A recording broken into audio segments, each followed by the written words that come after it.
joie n'a pas de nom, parce que je crois que ce moment est un moment historique. C'est un moment historique parce que c'est le début d'un projet qui a comme but de parler des chrétiens d'Orient et de leur environnement, avec des notes bien sûr académiques. Le 1er octobre 2020, dans les locaux de la Maison de la Providence des Sœurs Antonines de Paris, a lieu l'inauguration de l'Institut chrétien d'Orient. Cette initiative est menée par Antoine Fleffel, théologien franco-libanais, et l'œuvre d'Orient, une association qui soutient les chrétiens d'Orient depuis plus de 160 ans. Cet institut, ouvert aux étudiants et au grand public, propose des cours qui répondent aux besoins des personnes désireuses de s'informer sur les chrétiens d'Orient. Pour cette première année de lancement, 4 cours thématiques sont proposés.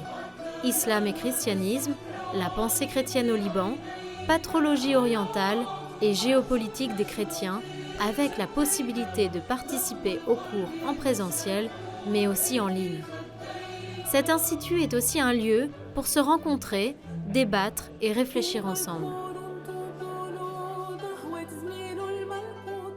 En France, il y a de nombreux spécialistes dans différentes disciplines sur la culture de ces chrétiens d'Orient, aussi bien d'ailleurs dans l'Église que dans les structures publiques, universités, centres de recherche, etc.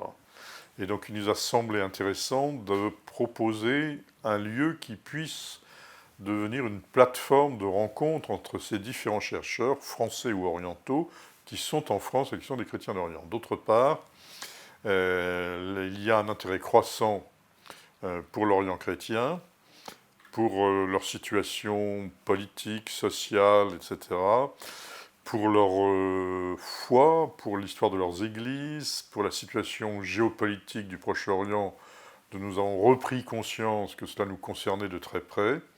Et donc il nous a semblé opportun d'offrir un lieu de rencontre, de formation, de réflexion autour de tout ce qui touche l'Orient chrétien. La création de l'Institut permet de répondre à des questions qu'on se pose actuellement sur ce qui se passe au Proche et au Moyen-Orient. J'ai vécu au Liban et en Égypte, où se posaient déjà de grosses questions qui, d'une certaine manière, se sont aggravées. Et donc, j'ai envie de comprendre pourquoi ces questions, pourquoi elles se sont aggravées et est-ce qu'il y a des solutions. Le cours me semble intéressant, voire passionnant, parce qu'il est très complet, il y a une approche théologique, politique, culturelle. Enfin, il appréhende cette complexité sous plein d'aspects différents. Et puis tout simplement parce qu'on apprend plein de choses. Moi, je me suis inscrite au cours sur l'islam parce que je connais mal. Or, ça fait partie de notre paysage maintenant en France aussi. Donc, ça me semble déterminant de connaître l'islam. Voilà. On ne peut pas parler des chrétiens d'Orient sans parler de l'islam. Je me pose la question. Quel sens cela pourrait-il avoir de parler dans un institut chrétien d'Orient de l'islam et du christianisme?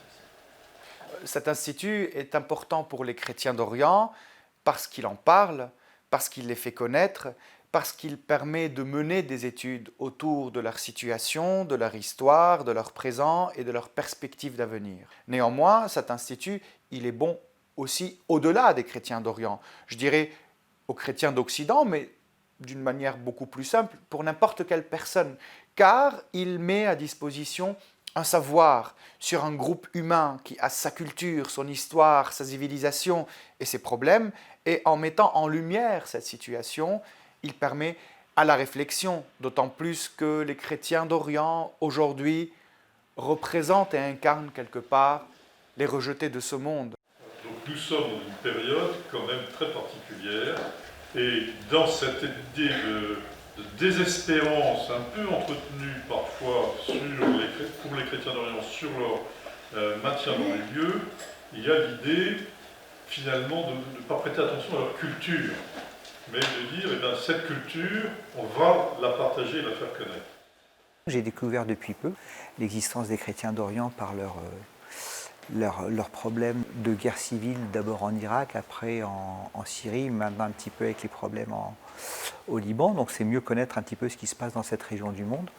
Leur façon de vivre, de communiquer, c'est quand même deux cultures qui en vivent ensemble depuis longtemps. Donc c'est intéressant à étudier.